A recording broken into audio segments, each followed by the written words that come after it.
What's up, guys? I'm SaltEMike, and this is your Star Citizen Week in Review for October 6th, 2025. The Halloween event has started, and surprise, surprise, the awards are very familiar. The monthly report has me thinking we might see something very big, possibly even this year, and 4.3.2 is on the PTU, and there's some really, really exciting changes. All that and more on today's Week in Review.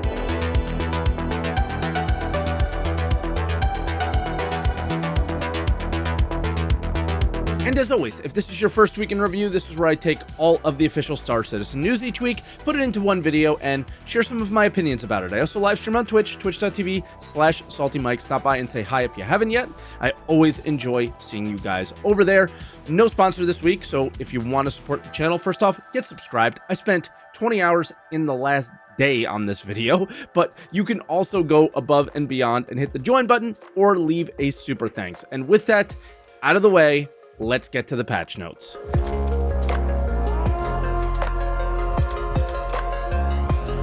Starting out on Tuesday, they did maintenance for the website side, it seemed, on most accounts. Basically, I was able to play the whole time. They didn't take the actual servers down.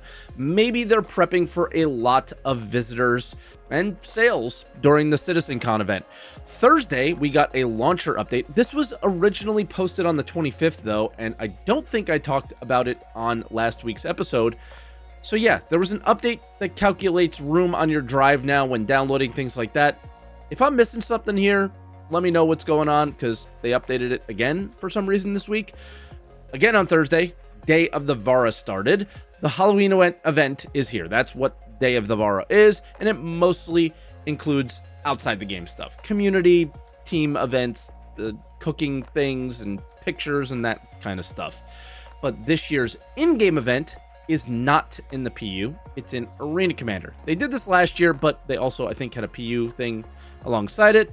But I think it was just for a coin in Arena Commander. This year, you must place in the top 3, and you get a set of the bear masks for your first podium, another set for your second, and a third podium will get you a set of the Halloween masks from the original Halloween event, including the Vandal mask. If you need any help, I literally made a coin collector guide. That's what this is built off of on the channel. That will give you a little advice on how to place in these. They also have some paints that just don't do it for me. Very little color, not my style at all. But if they're for you, enjoy them. Then again on Thursday, more stuff on Thursday. 4.3.2 went to Evo Kari. A lot of valuable stuff, but most of it is not in the notes. Structural salvage was, but it's an update that is not what people think it is. I had so many people asking me if salvage is back now, and is there going to be piracy for it and things like that. But this change does anything but that for now. We don't currently know what this economic update entails that's not in the current patch, so maybe it'll help it. But they buffed the distance in which you can fracture or disintegrate ships in the Reclaimer and a bit in the Vulture and Fortune. The process will speed up if you're in the sweet spot for either. You can tell if you're in the sweet spot as the circle in the center kind of fills in. Outside of this, this is 100% a nerf to how broken construction materials was to create. You can make over 1,000 SCU of construction materials really fast in a Reclaimer on live.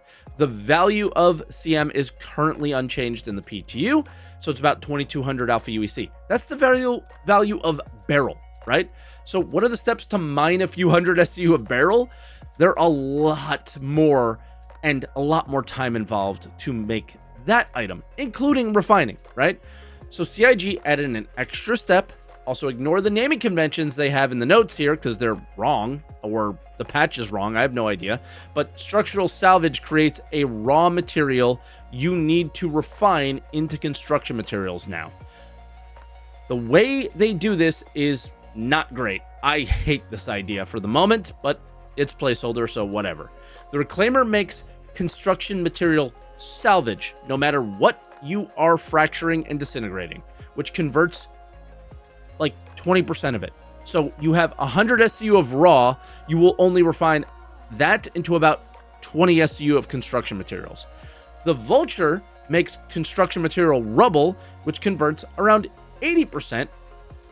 I can refine or salvage the same ship in a Vulture or a Reclaimer, and I will get 60% more material. It's very weird. So none of this sounds really appealing to anyone right now, but as it says here in the notes, this is really just a setup for proper crafting materials, right? So these ships likely won't create their own materials. The materials you get will be based on what you're actually salvaging and what those things are created from. Okay, Future Mike here, finding more out about structural salvage from Torsten on the Answer the Call podcast today. So go get subscribed over there. Check out that video if you guys haven't yet. It's called 4.3.2 PTU Talk. But at some point, we were a little bit confused about why the Reclaimer would make one material and the Vulture would make another. And Croncy kind of said, I think what they're trying to do is, like, let's use copper as an example.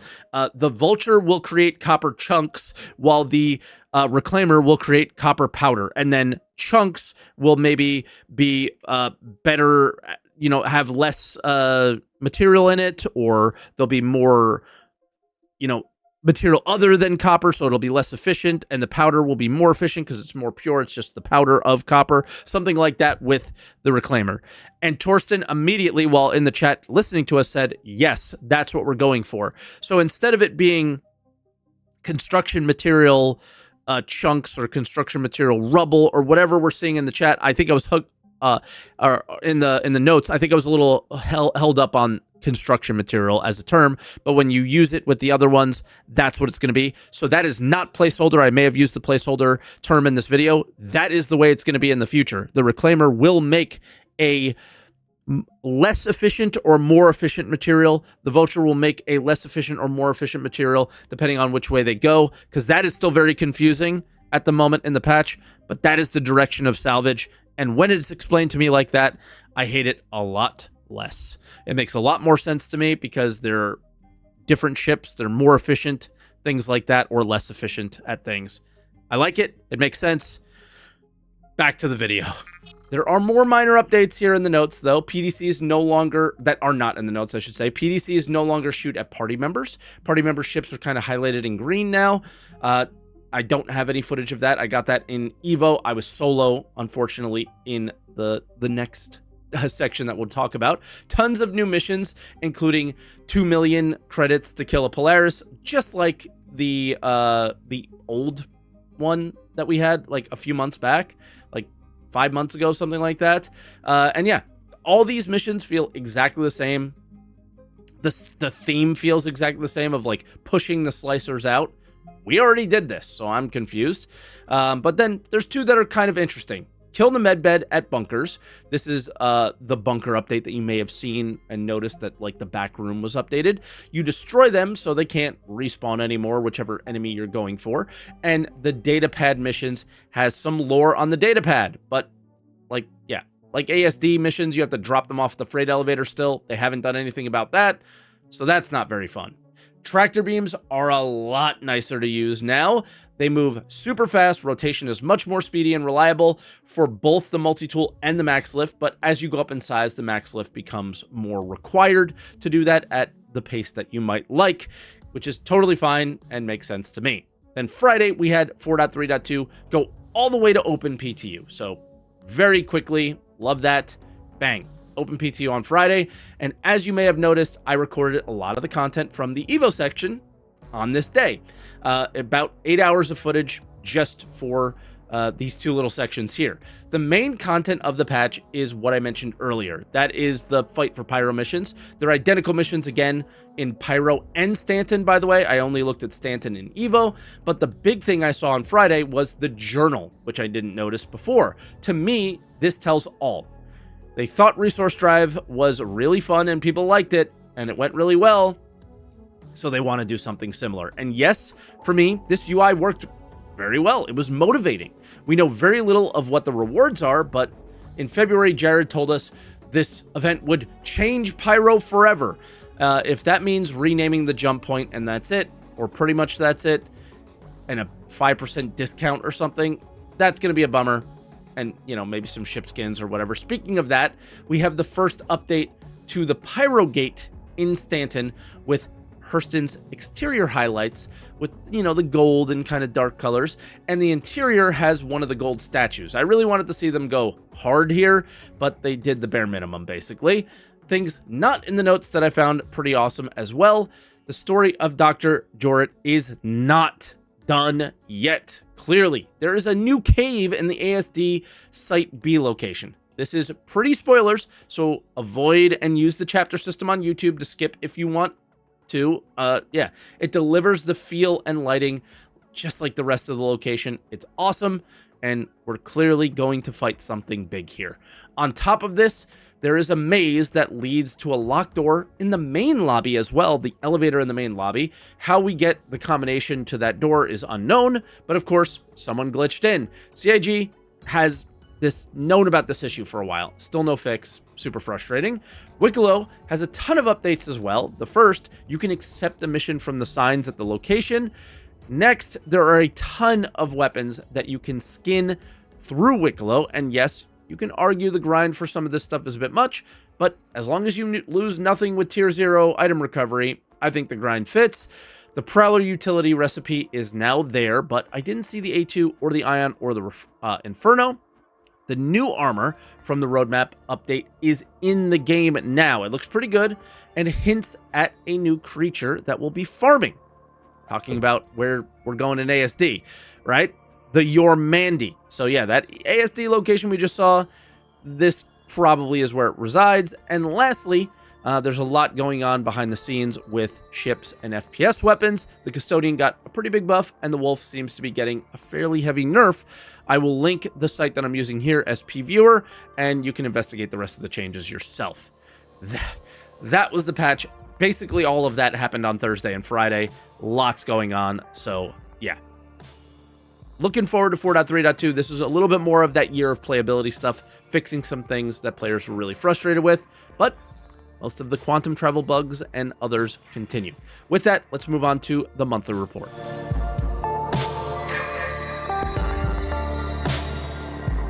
All right, and starting out with AI content, I only included this for the second paragraph, basically, and that's where they talk about the med station behavior. They like the NPCs complaining about their regens not working and stuff like that, so they want to do more of that in other events in the future, it seems. I thought it added a nice bit of flair to the situation while playing with the current regen crisis stuff, so fair. I think it's a good idea. They also mentioned wanting to do more old school mission giver stuff, like where we go and meet them. AI features. They included AI features, I included AI features in this one because they mentioned NPCs targeting vehicles, specifically a Rocketeer. That could be really dangerous and annoying, to be honest, but anyone that has played any Hathor gameplay knows very well that NPCs already target ships, even the worms sometimes. Animation talks about an upcoming boss fight and a new mission giver. You saw where the boss fight will likely take place in Friday's patch, but the mission giver, I still don't know what that means. But then maybe Dr. Jorrit? I don't know. But then absolutely, I am stretching here, but they mention a returning air traffic controller. And the only one I can think of is the Nixon Levski controller. Right? They showed it last year. If the retcons aren't massive with Nyx, then it's not completely out of the realm of possibility that Nyx is in a preview of or some kind by the end of the year. Feel free to tell me I'm crazy, but I feel like it's possible. I understand. That's my one outrageous guess for the entire year. Let me have it. Character art talks about the armor you just saw and pushing the Nyx narrative a little bit. They talked more about adding gangs, and I think we're pretty much all ganged out in Stanton and Pyro, right? Ship art, the Aurora and Hammerhead are very far along in their updates. I cannot wait to see the Aurora, but I am very scared to see what they do with the dashboard. I think the Aurora has the best dash placement in the entire game. The Paladin progressed, and we're likely going to see that soon, and the Hull B is moving along as well, which I'm very excited about. The Ironclad is getting a command module, work is going on with that, as well as getting into its white box review. In the US, the Perseus is the main focus, and they are now on the final touches. This one is the most anticipated ship for a lot of people, I think, this year, ever since the Polaris kind of got outclassed by the Idris, right? I think the Torps not being great with PDCs, now you have a ship that has Torp-sized guns, basically. And then the Drake Kraken is actually in production. So no more pre-production anymore. that's pretty great. When they start getting these big ones out of the way, people are going to be excited for it. Core gameplay. This section is smaller than normal, probably due to CitizenCon, but we know they're getting engineering ready for wider testing. The command module tech is working-ish, or they're working on it, and AI are using control surfaces in Atmosphere now. They also mention this inventory rework, which they've been hammering for a while. I assume we're going to see that at CitizenCon as well. Economy. The team focused on bringing commodity trading back. This is where you buy and sell commodities with your own money and haul them. They want it comparable in profit to the hauling missions, I would imagine, but I don't know how they'll manage that when you can make so much per hour with zero risk. So why wouldn't people do hauling missions? I look forward to their attempts, but I'm not holding my breath on these. They also said they are fixing cargo in NPC ships, so let me know if you've seen any changes. So far, I haven't seen anything. I don't know if that's going to be a nerf or a buff, but probably a nerf. Mission design. I think I missed this in my react to the monthly, but it seems obvious now that we know ASD is expanding even more, or because we know it is, that this is not the end of Dr. Jorrit's story. They're doing more. Part of me is ready to be done with the ASD stuff, but the first time you do it, it's really fun, so it's hard to hate on the content. It's just the forced replayability that's not great. That is the monthly report. Let's jump into those other updates now.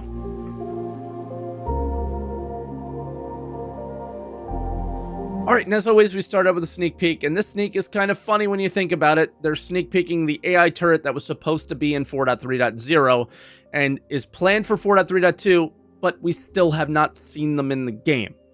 Same with mission pickup at location. So what's going on here? Moving on to dev posts, we got Yogi on the leaks. So the flight playtest actually happened, and everything was leaked within 3 hours. Yogi posted this in the Shadow Moses Discord, and he was not happy, stating that the entire pool is now burned for further testing.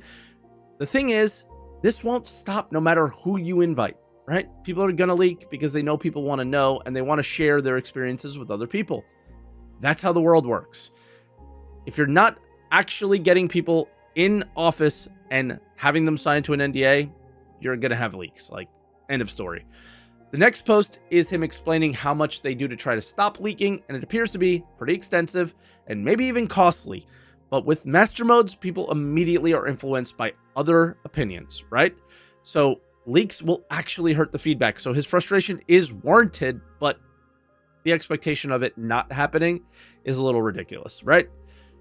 People in the test may have seen other people's opinions on Reddit, and then it muddies their own opinions. So that's the idea behind them being upset.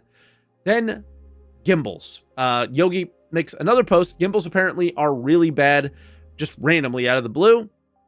Yogi was back to say that wasn't intentional, but also I wanted to show this because if you legit want an issue fixed, link or create an IC report for it. He's even showing how it can bump priority up if you do that. So if you guys really hate something and need something fixed, you gotta bring an IC. It's the most important thing. Patch watch is the last thing we'll talk about. Most of this post was to explain what we already saw in the Evo notes, right? It felt pretty copy and paste even, and like I stated earlier, something got tied up here with the naming convention of the raw and structural salvage before refining. But the main point of sharing this post was with you was this. They confirmed that in 4.3.2, we will not have that third type of structural salvage raw. What was it called? Chunks, I think. So it will just be the material made by the Reclaimer and then by the Vulture/Fortune. Next, they added a little bit more to the tractor beam changes that I didn't notice. The idea of the longer delay before you disconnect, and like you have to, like if you move the box too fast, it'll turn red. Or like you move too far or something's blocking you. They're going to give you more time to adjust and make up for that mistake. As well as these sweep and clear missions, which are meant to only be around the planet that you're on. I don't know much about this yet, so leave a comment if you do. And yeah, I haven't seen anything about those. So that is Week in Review. Lots going on. Nothing on CitizenCon. No schedule, no panel ideas, nothing. So they're keeping pretty tight-lipped about that. Maybe early next week we'll hear about it. And yeah, but lots of improvements, lots of updates in 4.3.2, a lot more than I expected. Leave a comment down below. Let me know what you guys think about anything that we talk about today or anything I might have missed. And yeah, subscribe. You can go above and beyond like we said earlier. And yeah, that's all we got. And I will see you next week for a post-CitizenCon week in review. Kind of exciting.